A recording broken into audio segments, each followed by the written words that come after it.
नमस्कार दोस्तों, Indian civil servant के यूट्यूब चैनल पर आप सभी का स्वागत है। प्रीवियस वाले टॉपिक में हम लोगों ने प्राचीन काल के भारत को 11वीं सदी और 12वीं सदी तक कंप्लीट कर लिया था। अब उसके बाद का जो लेक्चर आता है हम लोगों का, उसके बाद का जो लेक्चर आता है वहां से हमारा स्टार्ट होता है महमूद गजनवी का काल, ठीक ना। और ये जो महमूद गजनवी का काल आता है वो जैसे हमारा मध्यकाल में आता है, पूर्व मध्यकाल में।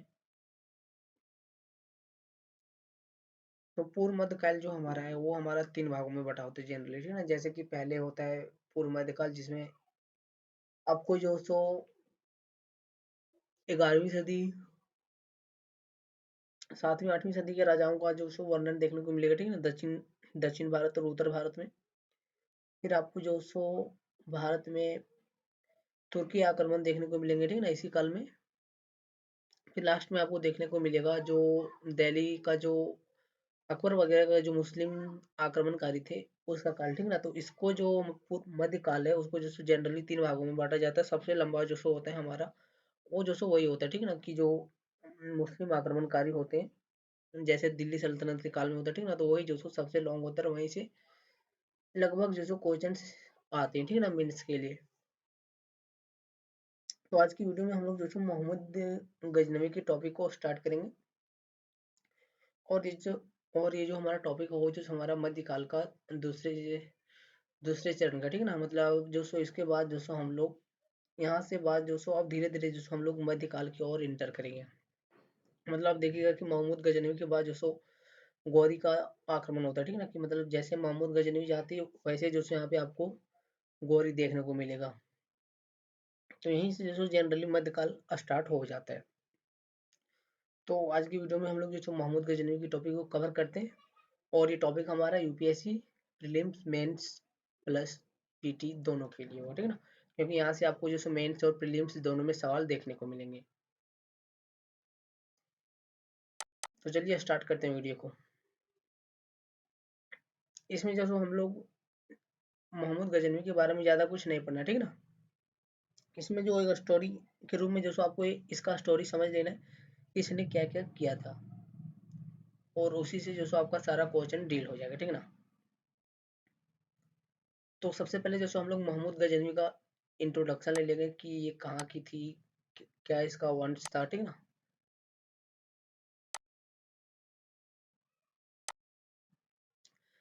तो पहले हम लोग महमूद गजनवी का इंट्रोडक्शन ले लेंगे।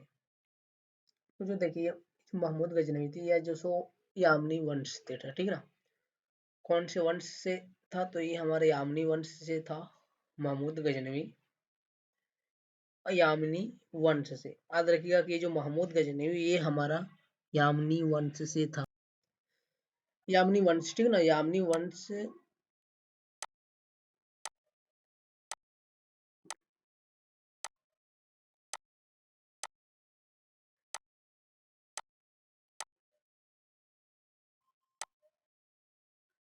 यामनी वंश से था महमूद गजनवी। और ये किस देश से आया था, तो ये जो सो हमारा तुर्क से आया था, ठीक है ना। तुर्क से, मतलब ये तुर्क आक्रमणकारी था महमूद गजनवी, और इसका वंश जो था हमारा ये आमनी वंश था। फिर देखिए जनरली जो सो माना जाता है कि इसका आक्रमण जो सो भारत में वो जो सो आपको 1000 ईस्वी से देखने को मिल जाएगा, ठीक है ना। लेकिन कुछ कुछ लोग जो सो आपको नोट्स में बताएंगे कि 999 से भी होता है, ठीक है ना। जनरली जो सो इसका आक्रमण 1000 ईस्वी से ही स्टार्ट माना जाता है। तो आप देखिए कि 1000 ईस्वी से जिसको इसका आक्रमण जो सो स्टार्ट होता है, और जो सबसे लास्ट आक्रमण होता है इसका 1027 में, ठीक है ना। जहाँ पर ये जो सोमनाथ मंदिर मंदिर को जो सो लूटा जाता है इसमें लास्ट में। और यही इसका लास्ट आक्रमण होता है 27वां 1027 में। तो 1000 से स्टार्ट हो रहा है, और यहाँ पे 27 में जो सो इंड हो रहा है इसका आक्रमण। मतलब आप सोच सकते हैं कि इन्होंने जो सो कितने सालों तक जो सो भारत पर आक्रमण किया था, और कितने सालों तक जो सो भारत को जो सो इसने अपने अधीन रखा हुआ था, ठीक है ना। तो ये हो गया इसका टाइम कि इसने कितने कितने बीच में जो सो आक्रमण किया था। ये था। फिर आपको यहाँ पे देखने को मिलेगा कि इसने जो सो भारत में सबसे पहले युद्ध किया था वो किसके साथ किया था, ठीक ना। जैसे यहाँ पे आप देख सकते हैं कि हमारा इंडिया, ठीक ना, ये हमारा इंडिया का नक्शा है। तो जनरली जो सो ये इधर से आक्रमण हुआ था, ठीक ना, इस रास्ते से, उत्तर पश्चिम रास्ते से। तो यहाँ से जब आक्रमण हुआ तो ऐसा तो नहीं कि यहाँ पे डायरेक्ट जो सो यहाँ आ गया हो, ठीक ना, शुरुआत में तो यहीं से एंटर किया गया। और ये जो पहले वाला आप देख रहे हैं, तो पहले भी जो सो इंडिया का ही भाग था, ठीक ना, मतलब ये भी जो सो हमारा इंडिया ही था। उस टाइम की बात करें तो ये हमारा इंडिया ही था। तो इसीलिए जो सो अगर हम देखेंगे कि इंडिया में इसका आक्रमण जो सो यहाँ से स्टार्ट हो रहा है, लेकिन ये कहाँ तक जा रहा है सो, ठीक ना। तो भारत में इसका सबसे पहला जो युद्ध आपको देखने को मिलेगा वो जो सो आपको, इसका युद्ध जो सो सबसे पहले आपको देखने को मिलेगा वो राजा जयपाल से मिलता है, ठीक ना। कौन से राजा से? राजा जयपाल से मिलता है देखने को। और ये राजा जो सो वो आपको उद्भानपुर में देखने को मिलेगा, ठीक ना। उद्भानपुर का ये जो राजा होता है वो हिंदूशाही राजा होता है जयपाल। और इसी से जो सो महमूद गजनवी का पहला युद्ध जो सो इन दोनों के बीच माना जाता है भारत में। जयपाल से जो सो इसका पहला युद्ध होता है।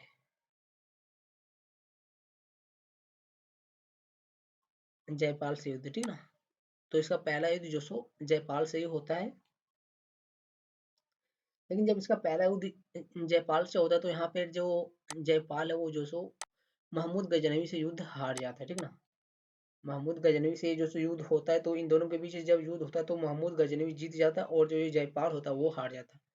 अब जब ये हार जाता है जयपाल, तब जो सो हार जाता है तो शर्मिंदगी से, ठीक ना, शर्मिंदगी से ये जो जयपाल है वो जो सो अग्नि समाधि ले लेता है।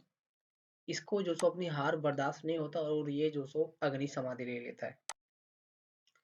अब इसका उत्तराधिकारी आता है, ठीक ना।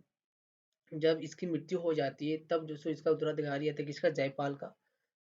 इसका उत्तराधिकारी कौन था? तो इसका उत्तराधिकारी है आनंदपाल, मतलब इसका बेटा। अब आनंदपाल का युद्ध होता है महमूद गजनवी से, ठीक ना। जब जयपाल हार गए तो आनंद बच गया, ठीक ना। तो आनंदपाल से अब युद्ध होता है महमूद गजनवी का। और आनंद भी जो सो महमूद गजनवी से युद्ध हार जाता है। तो यहाँ पे दोनों, इसका बाप भी हार जाता और यहाँ पे दोनों बेटा, ठीक ना, मतलब दोनों बाप बेटे यहाँ पे हार जाता। इसके बाद जो सो यहाँ पे जो सो इसका जो सो महमूद गजनवी का जो सो इसको अपने अंदर कर लेता है, ठीक ना, इसके राजवंश को। उस टाइम जो हमारा उद्भानपुर है वो जो सो जनरली माना जाता है कि यहाँ पे था, ठीक ना, पेशावर के इलाके में जो सो हमारा उद्भानपुर था, पेशावर के इलाके में। आज जो सो आपको देखने को नहीं मिलेगा क्योंकि ये जो सो पाकिस्तान में पेशावर आज। तो आज रखिएगा कि पहला आक्रमण जो सो इसका, पहला युद्ध जो सो इसका पेशावर के राजा जो सो जयपाल से होता है, जो हमारा हिंदूशाही राजा से था। फिर दूसरा युद्ध होता है इसका उसी के पुत्र आनंदपाल से।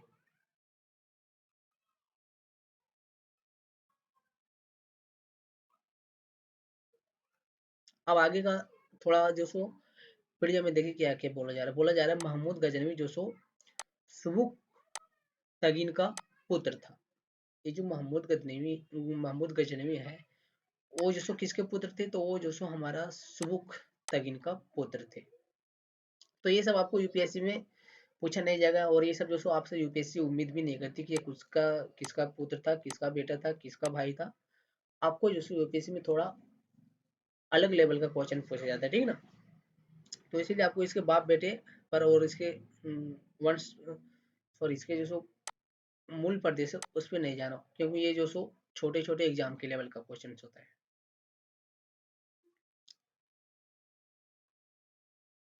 ये जो महमूद गजनवी है इसका जो सो उपाधि जो इसने लिया था, महमूद गजनवी जो उपाधि लिया था इसका उपाधि जो सो आपको इसके सिक्कों पर नहीं मिलती, ये फैक्ट की बात है।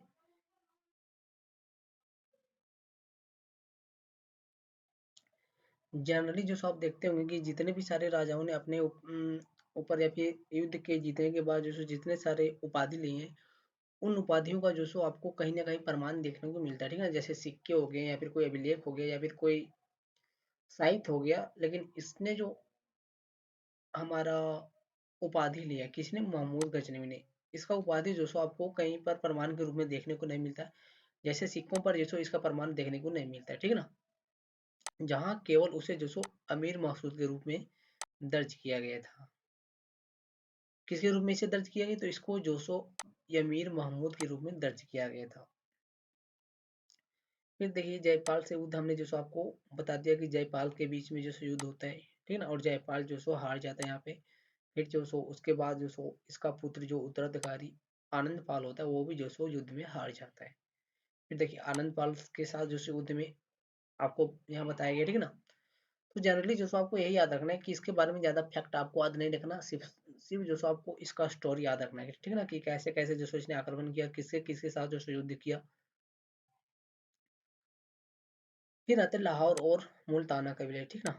इसने जो सो किसका किसका विलय किया, तो देखिए लाहौर का किया और मुल्ताना दोनों का विलय कर दिया, ठीक ना। जब युद्ध दोनों क्षेत्रों से जीता, ठीक ना, मतलब जब दो क्षेत्रों के बीच जो सो इसने युद्ध जीता लाहौर और मुल्ताना से, तब जो सो युद्ध जीतने के बाद जो सो इसने दोनों का विलय कर दिया। देखिए बोला 1015 ईस्वी में महमूद ने लाहौर पर कब्जा करते हुए, ठीक ना। तो लाहौर पर किस चीज में कब्जा की, तो देखिए लाहौर में जो सो इसने 1015 में कब्जा किया, ठीक ना। और कब्जा करने के बाद जो सो इसने झेलम नदी तक अपने साम्राज्य का विस्तार कर लिया। इसने जो सो सबसे पहले आपको कहाँ तक कब्जा किया, तो इसने जो सो लाहौर तक कब्जा किया, ठीक ना। लाहौर तक जो सो हमारा यहाँ पे इसने जो सो कब्जा कर लिया। और लाहौर तक कब्जा करने के बाद जो सो इसने झेलम नदी, ठीक ना, ये जो पंजाब की 5 नदियां हैं इसमें जो सो एक झेलम भी आता है, ठीक ना। तो इसी झेलम नदी तक जो सो इसने अपना साम्राज्य विस्तार कर लिया था। झेलम नदी तक अपना साम्राज्य विस्तार कर लिया था। फिर बोल रहा है मुल्ताना, ठीक है ना, जिस पर एक मुस्लिम सुल्तान शासन करता था। तो मुल्ताना पर कौन शासन करता था, तो उस टाइम जो सो मुल्ताना पर, मुल्ताना जो सो को मुल्ताना का जो शासक था उस टाइम जो सो एक मुस्लिम शासक था मुल्ताना का। और जसीका आनंद पे, और जो जसीका आनंद पाल है उसके साथ जो सो गठबंधन था, ठीक है ना। यही आनंद पाल, ठीक है ना। तो इसी आनंद पाल के साथ जो सो इसका गठबंधन था। फिर भी जो सो इसने महमूद द्वारा जो सो इसको जीत लिया था, किसको, मुल्ताना को। फिर बोल रहा है इसी तरह जो सो इसने महमूद ने पूर्वी अफगानिस्तान और पश्चिमी पंजाब एवं मुल्ताना को जीते हुए भारत में प्रवेश किया, ठीक है ना। तो क्या बोल रहा है कि इसने जो सो पूर्वी अफगानिस्तान तक, ठीक है ना, पूर्वी अफगानिस्तान तक, इधर से जो सो इसने जो सो अपना अभियान शुरू किया जीतते हुए, ठीक है ना। फिर जो सो इसने पंजाब को टच किया, ठीक है ना। किस भाग को, पंजाब को। पंजाब को जीतने के बाद जो सो इसने मुल्ताना को टच किया। देखिए यहाँ पे अफगानिस्तान जा रहा है, पंजाब जा रहा है, मुल्ताना जा रहा है। तो ये तीनों एरिया जो सो उस टाइम जो सो भारत का था, ठीक ना। तो इसने जो सो पश्चिमी भाग से शुरू किया और पूर्वी भाग तक जो सो इसने जीता है। तो याद रखिएगा कि यहाँ से जो सो अफगानिस्तान जाता है, अफगानिस्तान के बाद जो सो ये पंजाब जा रहा है, और पंजाब जाने के बाद जो सो ये लास्ट मुल्ताना जा रहा है। तो एक अभियान इसका और हुआ था गंगा के मैदान में अभियान, ठीक ना। अब देखिए गंगा के मैदान में कौन सा अभियान हुआ था और उस अभियान में क्या हुआ था। तो देखिए यहाँ पे बोला जा रहा है उसके 1019 और 1021 ईस्वी में जो सो गंगा घाटी में दो हमले हुए, ठीक है ना। कब कब हुआ, तो पहला हुआ 1019 में और दूसरा हुआ 1021 में। और ये जो सो दोनों जो सो गंगा के घाटी में हुआ था। फिर बोला जा रहा है उसके आगे जो सो लक्ष्य से गंगा के मैदानों में जो सो अपने हमलों के माध्यम से धन अर्जित करता था। तो इस टाइम जो सो वो हमले के माध्यम से धन को अर्जित करता था। फिर बोला जा रहा है सर्वप्रथम जो सो गंगा घाटी में एक राजपूत गठबंधन को तोड़ना था, ठीक ना। तो युद्ध करने से पहले क्या करेगा, तो युद्ध करने से पहले जो सो ये जो गठबंधन होता था दोनों के बीच जो सो उसको तोड़ना था। तो यही यहाँ पे बोला जा रहा है कि सर्वप्रथम जो सो इसने गंगा घाटी में जो राजपूत गठबंधन था उसको जो सो सबसे पहले तोड़ना था। फिर बोला जा रहा है 1015 ईस्वी के अंत में वह जो सो हिमालय की तलहटी से होते हुए आगे बढ़ा।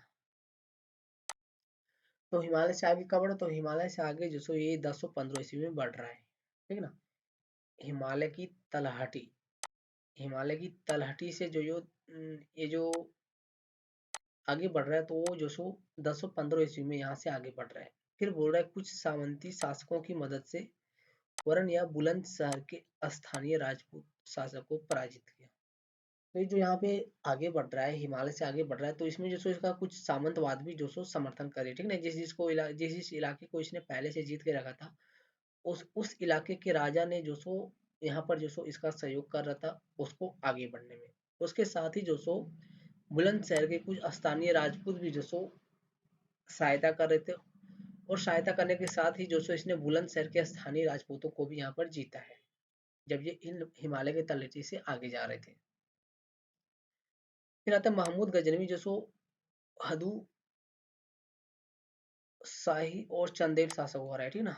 सॉरी, यहाँ पे जो हदू नहीं, हिंदू शाही, ठीक ना, जो जयपाल और आनंद पाल था, तो यहाँ पे जो मोहम्मद ने जो सो हिंदू शाही और चंदेल राजाओं को भी जो सो हराया था, ठीक ना।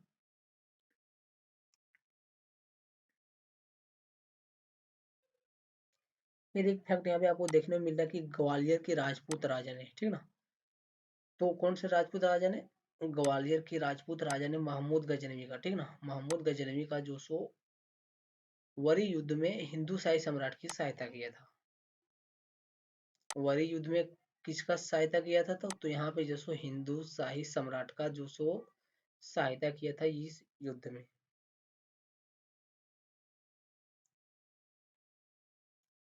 देखिए महमूद जो गजनवी, उसका सबसे बड़ा आक्रमण जो सो 1025 में होता है गुजरात के पश्चिमी तट पर, ठीक ना।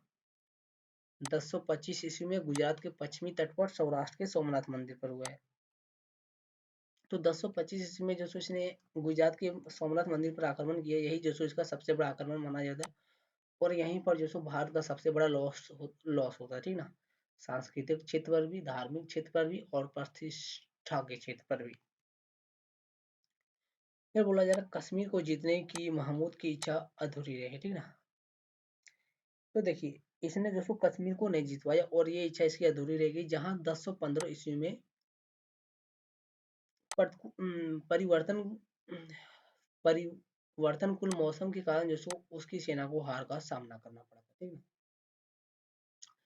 तो यहाँ का जो मौसम है कश्मीर का, वहाँ का जो मौसम जो चेंज हो रहा था, उसके कारण जो सो उसकी सेना को जो सो कश्मीर में जो सो हार का सामना करना पड़ा था।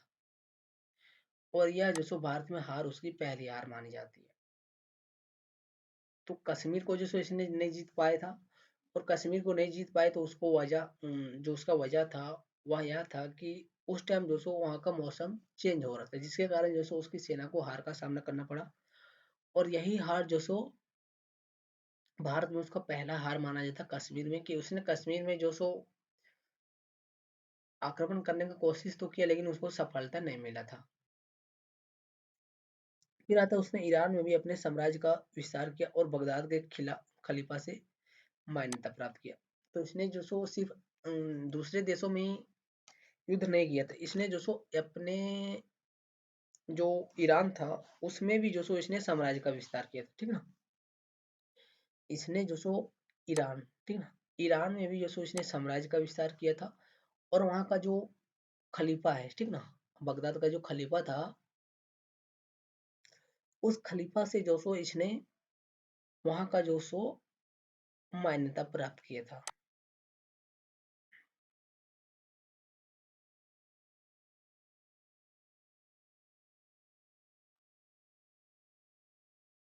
तो ये था इसका युद्ध के बारे में दौरा, ठीक ना। अब बोला जा रहा है मध्य एशिया, सेंट्रल एशिया और भारत में गजनवी साम्राज्य का पतन। महमूद गजनवी साम्राज्य का पतन, हमने बोला था कि इसके बाद जो सो आपको गौरी साम्राज्य का जो सो आगमन देखने को मिलेगा भारत में। जब गजनवी का पतन होता है, तब जो सो गौरी का जो सो आगमन होता है। क्या बोला जाए, भारत से लूटे गए भारी धन के बावजूद जो सो महमूद एक सुयोग्य शासक नहीं बन सका। तो इसने जो सो भारत से जो सो बहुत मात्रा में जो सो हीरे चांदी स्वर्ण और धन लूटा, इसने महमूद गजनवी ने, लेकिन फिर भी जो सो ये सफल शासक नहीं बन सका, या फिर सुयोग्य शासक नहीं बन सका। फिर बोला जा रहा है उसने जो अपने राज्य में कृषि अस्थायी संस्था नाम नहीं किया, और गजनी के बाहर उसका शासन क्रूर एवं अत्याचारी रहा, ठीक है। मतलब ये जो सो एक तरह का क्रूर शासी था, क्रूर शासक था, और उसने जो सो अपने राज्य में भी जो सो कृषि संस्था का जो सो नामांकन जो सो नहीं किया। ये जो सो आपको अभी नहीं पढ़ना है कि इसका जो सो यहाँ पे गौरी का आगमन कैसे होता है, ठीक ना। तो माना जाता है कि इसने जो सो सोमनाथ मंदिर को लूटा था, और यही जो सो भारत का सबसे बड़ा हार इसमें माना जाता है, और इसका जो सो सबसे बड़ा जीत माना जाता है सोमनाथ मंदिर की 1025 से 26 ईस्वी में जो सो इसने गुजरात पर अंतिम आक्रमण किया, ठीक है ना। और उसी दौरान जो सो इसने सोमनाथ मंदिर को लूटा है। फिर दावा भी किया जाता है कि इसने जो सो सोमनाथ मंदिर से इतने इतने जो सो यहाँ पे जैसे माना जाता है कि जब कोई मंदिर होता है तो वो बहुत बड़ा मंदिर होता है, ठीक है। तो जो सोमनाथ मंदिर है वो जो सो बहुत बड़ा मंदिर था, ठीक है। और उसमें जो सो आप बहुत सारे हीरे जवाहरात रखे थे, ठीक ना। बहुत सारे हीरे जवाहरात थे, सोने थे। तो इन सभी को जो सो इसने लूट लिया था। इसीलिए जो सो माना जाता है कि भारत का सबसे बड़ा लॉस यहीं से हुआ था, और इसका सबसे बड़ा जीत यहीं से हुआ था, क्योंकि सबसे बड़ा धन जो सो इसको यहीं पर हाथ लगा था।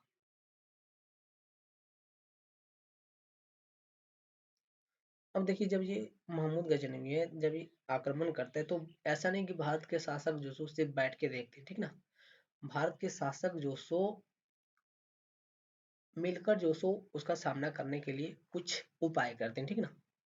मतलब जब ये भारत में आक्रमण करता है तो कुछ शासक मिलकर, ठीक है ना, कुछ जब देख रहा था कि अकेले जो सो इससे युद्ध जीतना मुश्किल है, ठीक है ना। मतलब जब भारत के शासक देख रहे थे कि ये इतना शक्तिशाली, तब जो सो इस भारत के शासकों, कुछ शासकों को लगा कि इससे जो सो अकेले से युद्ध जो सो जीतना मुश्किल है। इसीलिए जो सो भारत के कुछ शासकों ने जो सो सोचा कि जो सो हम लोग जो सो मिलकर इसका मुकाबला करेंगे। तो इसीलिए जो सो महमूद गजनी के हमले को जो सो रोकने के लिए भारत में जो सो एक संयुक्त मोर्चा बनी थी, ठीक है ना। क्या बनी थी? संयुक्त मोर्चा। संयुक्त मोर्चा। संयुक्त मोर्चा बनती है इसके हमले को रोकने के लिए, ठीक है ना। जब ये हमला करता है तब भारत में इसके हमले के प्रयास को रोकने के लिए भारत में एक संयुक्त मोर्चा बनती है, जिसमें जो सो आपको याद रखना कि कौन कौन से वंश या फिर कौन कौन से सेना ने जो सो इस संयुक्त मोर्चा में भाग लिया था, ठीक ना, याद रखना है। तो इसमें जो सो देखिए, चार लोगों ने भाग लिया था इस संयुक्त मोर्चा में। पहला तो कश्मीर का सेना आया था, ठीक ना। कश्मीर का सेना जो सो इसमें आया था। फिर आया था कि मालवा का परमार वंश, ठीक ना। मालवा जो हमारा एमपी है ना, यहाँ का जो परमार वंश था वो भी जो सो इस संयुक्त मोर्चा में आया था। फिर आया था हमारा प्रतिहार वंश। कौन सा वंश? प्रतिहार वंश। प्रतिहार वंश भी हमारा यहाँ पे आया था, ठीक है ना। प्रतिहार वंश। फिर आया था एक जो सो हमारा चंदेल वंश। और चंदेल वंश में भी कौन सा वंश आया था? तो यहाँ पे जो सो आपको जजाक भुक्ति का चंदेल वंश देखने को मिलेगा। जजाक भुक्ति का चंदेल वंश। और था, तो यही चार था, ठीक ना। एक था कश्मीर का सेना, एक था यहाँ पे आपको परमार का जो वंश था, ठीक ना। मालवा का जो परमार वंश था वो भी आया था। फिर तीसरे नंबर पे था हमारा प्रतिहार वंश, और चौथे नंबर पर था जजाक भुक्ति का चंदेल वंश। तो इन चार लोगों ने जो सो इस संयुक्त मोर्चा में भाग लिया था, ताकि जो सो इसके हमले को जो सो रोका जा सके। तो ये महमूद गजनवी जो सो सबसे पहले जो सो आपको इंडिया के क्षेत्र में अगर आप देखेंगे तो पेशावर में हमला किया था, ठीक ना। पेशावर में हमला किया, और ये पेशावर से बढ़ने के बाद जो सो इसी रास्ते जो सो आपको देखने को मिलेगा कि इसने जो सो थानेश्वर यानी हरियाणा पर भी आक्रमण किया है। थानेश्वर के बाद जो सो आपको यहाँ पे कन्नौज में यूपी में देखने को मिलेगा, फिर मथुरा पर भी देखने को मिलेगा, फिर फिर जो सो आपको कालिंजर पर देखने को मिलेगा, ठीक है ना। और यहाँ पे जो सो आपको पंजाब में भी इसका आक्रमण देखने को मिलेगा। तो इसने जो सो संपूर्ण उत्तर भारत को जीता तो नहीं था, ठीक ना। यहाँ पे आप देख सकते हैं कि इधर जो सो कश्मीर ही इसका ख्वाहिश अधूरा रह गया था, ठीक ना। तो इसीलिए जैसे इसने संपूर्ण उत्तर भारत को नहीं जीता था। इसने जैसे बंगाल में भी कोई मोर्चा नहीं किया था, ठीक ना।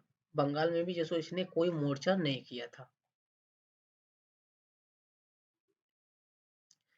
फिर आता है कि आपको जो गजनवी था उसने जो जितने भी सारे यहाँ पे इलाके जीते हुए थे, ठीक ना, भारत में जितने भी सारे इलाके इसने जीते हुए थे, इनमें से शायद ही किसी इलाके से इसने जो सो मतलब इनमें से किसी शायद ही इलाके पर जो सो इसने कब्जा किया था। मतलब सभी इलाके पर जो सो इसने अपना कब्जा नहीं किया था, सिर्फ जीतता था, उसके बाद जो सो उसको छोड़ देता था, है ना, कुछ टैक्स वगैरह ले लेता था उससे, कुछ रेवेन्यू वगैरह उससे ले लेता था, और उसके बाद जो सो उसको छोड़ देता था। लेकिन गजनी और पंजाब, ठीक ना, कौन कौन सा इलाका, ये जो हमारा गजनी था और इधर जो पंजाब है, उन दोनों इलाका, ठीक ना, गजनी और पंजाब, ये जो दोनों इलाका है उस पर जो सो उसने कब्जा कर लिया था, याद रखिएगा। बाकी सभी क्षेत्रों को जो सो उसने छोड़ दिया था। मतलब इसने जो सो जितने सारे क्षेत्रों से भी युद्ध किया और जितने सारे क्षेत्रों को जीता था, सभी क्षेत्रों को छोड़ देता था, या तो कुछ कुछ से रेवेन्यू वगैरह ले लेता था, या फिर जो सो कुछ जगहों पर अपना जो सो दासों को बैठा देता था, ठीक ना। लेकिन जो दो क्षेत्र था उस पर जो सो उसने खुद से कब्जा किया, ठीक ना, मतलब खुद से जो सो वहां पर शासन करता था। एक था गजनी और था दूसरा पंजाब। और यहाँ पर जो शासन खुद से करता था उसको रीजन क्या था, तो उसका रीजन यही था कि जो सो भारत पर जो सो वह अपनी इच्छा के अनुसार जो सो हमला कर सके, ठीक ना। जब ये यहीं पर बैठ जाएगा, ठीक ना, यहीं पर जब सिरे पर ही बैठ जाएगा ये, तब तो ये जो सो अपनी इच्छा अनुसार हमला करते हुए आगे बढ़ेगा, ठीक ना। तो इसीलिए जो सो इसने जो सो सिर्फ पंजाब और गजनी पर जो सो आक्रमण आक्रमण करके अपना कब्जा किया था। और जो सो आपको किसी भी क्षेत्रों पर जो सो इसने आक्रमण नहीं किया था, सॉरी, किसी भी क्षेत्रों पर जो सो इसने कब्जा नहीं किया था, आक्रमण तो किया था बहुत जगहों पर, ठीक ना, लेकिन इसने कब्जा जो सो वो सिर्फ गजनी और पंजाब पर ही किया था।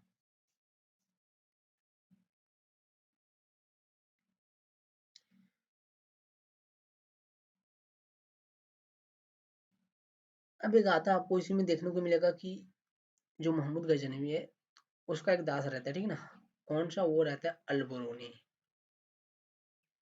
अलबरूनी का जो इलाका था, मतलब जो अलबरूनी वो भी जो सो तुर्की था, ठीक ना, सॉरी, ये जो सो हमारा अरब था। और इसको भी जो सो गजनवी ने जो सो सॉरी महमूद गजनवी ने जो सो इसके क्षेत्रों पर भी जो सो आक्रमण किया था और इसके क्षेत्रों को भी जीता था, और इसको जो सो दास बना लिया था।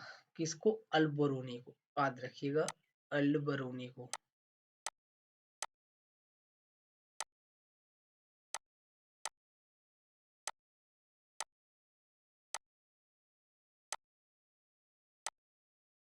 तो अलबरूनी जो सो आपको देखने को मिलेगा कि ये अरब आती है, और ये जो सो महमूद गजनवी के साथ ही भारत आया है, ठीक ना।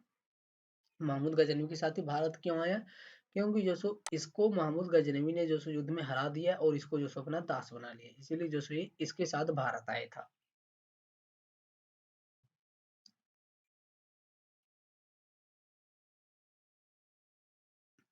अब जब ये अलबरूनी इंडिया आता है, ठीक ना, ये जो हमारा अलबरूनी है ये जब इंडिया आता है तब ये जो सो एक बुक लिखता है, ठीक ना। कौन सा बुक लिखता है? उस बुक का नाम रहता है किताब उल हिंद, ठीक ना। क्या नाम रहता है? किताब उल हिंद। याद रखिएगा इस किताब का नाम, इम्पोर्टेंट है। ये जो अलबरूनी का किताब है वो जो सो किताब उल हिंद है, किताब उल हिंद है। और इसमें जो सो इस किताब में जो सो इसने जो सो भारत के बारे में ब्यौरा दिया, ठीक ना। मतलब ये इस किताब में क्या लिखा गया, तो इस किताब में जो सो इसने वही कुछ लिखा जो सो जो इसने इंडिया में देखा था किस टाइम, 12वीं सदी के काल में जब ये भारत आया था, महमूद गजनवी के साथ में। तो इस किताब में जो अलबरूनी का जो किताब है इसमें जो सो इंडिया के बारे में बताया गया, ठीक ना। और इसने जो सो इंडिया के बारे में क्या क्या बताया इस बुक में, तो उसमें जो सो आपको कुछ पॉइंट याद रखना है, ठीक ना, क्योंकि जो सो वो मेंस में काम आ सकता है या फिर पीटी में भी काम आ सकता है। तो हम जो सो उसमें से कुछ पॉइंट आपको बता देते हैं कि इसने जो सो भारत के बारे में क्या क्या नकारात्मक छवि कहा था और क्या क्या जो सो सकारात्मक बातें कहा था, ठीक ना। मतलब इसने जो सो भारत के बारे में कुछ नकारात्मक बातें भी कहा है और भारत के बारे में जो सो इसने कुछ सकारात्मक बातें भी लिखा है इसी किताब में। तो देखिए नंबर वन पे जो आता है कि इसने जो सो भारत को जो सो अतीत काल का ज्ञान विज्ञान का उन्नत काल कहा था, ठीक ना। तो भारत को इसने क्या कहा, तो भारत को इसने कहा है कि भारत का जो अतीत काल है वो जो सो ज्ञान और विज्ञान से उन्नत था। ठीक है ना, क्या कहा कि भारत का काल जो सो ज्ञान और विज्ञान से उन्नत काल था। फिर दूसरे नंबर पर वो बताता है कि भारतीयों ने जो सो आर्यभट्ट एवं वराहमिहिर को पैदा किया। ठीक है ना, क्या बोल रहा है कि भारतीयों ने वराहमिहिर और आर्यभट्ट को पैदा किया है। ये ऐसा क्यों बोल रहा है, क्योंकि जो वराहमिहिर है ये जो सो हमारा और जो आर्यभट्ट है वो दोनों जो सो एक बहुत ही लोकप्रिय लेखक हैं। ठीक ना, लोकप्रिय जो सो दरबारी कवि हैं। ठीक ना, आर्यभट्ट के बारे में आप जानते होंगे। ठीक ना, कि इसने क्या क्या किया गुप्त काल के दौरान, और वराहमिहिर भी। तो इसीलिए वराहमिहिर और आर्यभट्ट को बता रहा है कि इसने जो सो इसके जैसे विद्वानों को पैदा किया भारत में। फिर थर्ड नंबर पे ये कहता है कि जो भारत है उसमें जो सो भारत के लोग जो सो वर्तमान में जो सो ज्ञान की ओर पीठ पीछे खड़े कर लेते हैं। ठीक ना, मतलब कहता है कि वर्तमान में जो भारत के लोग हैं वो जो सो ज्ञान की ओर पीठ करके खड़े हैं। ठीक है ना, मतलब ज्ञान की ओर पीठ करके खड़े, इसका मतलब हुआ कि वो जो सो ज्ञान से दूर जा रहे हैं अब वर्तमान में, ऐसा बोलता है वो। फिर 4 नंबर में बोलता है कि उनका विज्ञान जो सो ज्ञान और विज्ञान जो है उसका जो आधार होता है वो जो सो कमजोर है। ठीक है ना, जो ज्ञान और विज्ञान है वो जो सो कमजोर है, उसका आधार कमजोर है।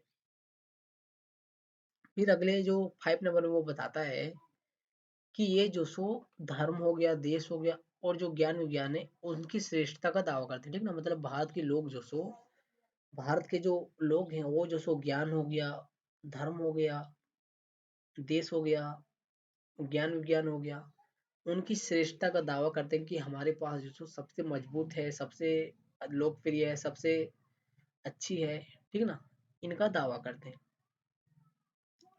फिर आगे वो कहता है कि भारत में जो सो आपको कि भारत के लोग जो सो तर्क करने को तैयार नहीं। ठीक है ना, सिर्फ बातें करते हैं, वो जो सो तर्क नहीं करते। तो यही यहाँ पे बोल रहा है कि ये जो सो सिर्फ तर्क करते हैं। ठीक ना, बातें नहीं करना चाहते।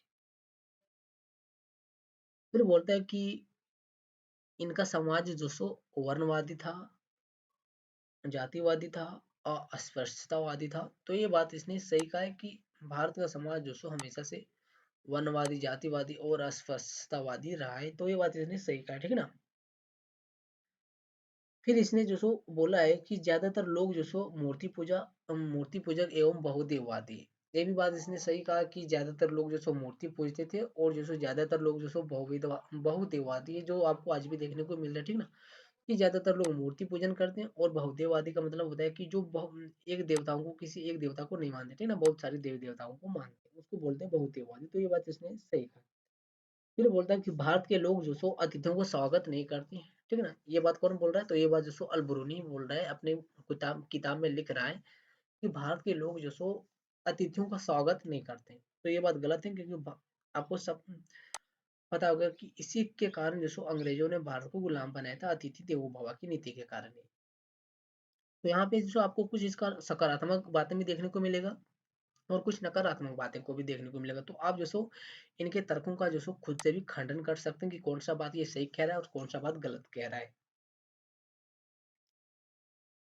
फिर लास्ट में आपको एक दो पॉइंट याद रखना है कि अलबरूनी जो है वो जब भारत आया था तब जो एक किताब लिख रहा था ना, किताबुल हिंद, तब वो ये भी बोलता है कि मैं जो सो एक ऐसी जगह पर किताब लिख रहा हूँ, या फिर मैं एक ऐसी सिचुएशन से किताब लिख रहा हूँ। बोल रहा है कि यहाँ पे जो सो नगर जो सो जल रहे हैं। ठीक है ना, क्या बोल रहा है कि यहाँ के जो नगर हैं, ठीक है ना, वो जो सो ढह रहे हैं, मतलब उसको जो सो यहाँ के नगरों को जो सो धसाया जा रहा है, तोड़ा जा रहा है। और जो पूजा स्थल है,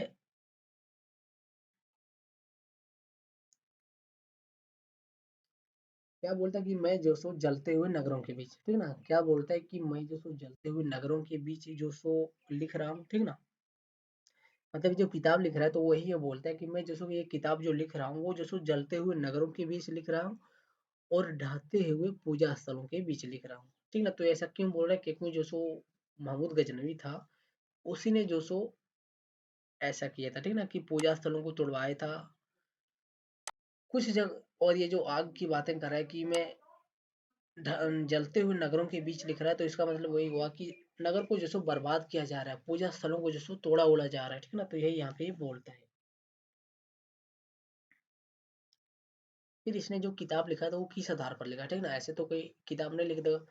तो इसने जैसो किताब लिखने के लिए सबसे पहले भारत में जैसो संस्कृत का अध्ययन किया था, ठीक ना, संस्कृत का अध्ययन किया था, संस्कृत का अध्ययन किया था, ठीक ना। फिर जो सो इसके बारे में सो वार्ता भी किया था भारत के बारे में, ठीक है ना, उसकी जीवनी के बारे में लिखने से पहले। फिर जो सो जो जो प्रत्यक्ष देखा है अपनी आंखों से सिर्फ वही वही लिखा है, ऐसा ये बोलता है। लेकिन कुछ कुछ आपको जो सो इसका नकारात्मक बातें देखने को मिलेगा कि कुछ कुछ जो सो इसने गलत भी लिखा है। तो ये था हमारा महमूद गजनवी का टॉपिक, और इसके साथ जो इसका दास आता है अलबरूनी, ठीक है ना, उसका टॉपिक।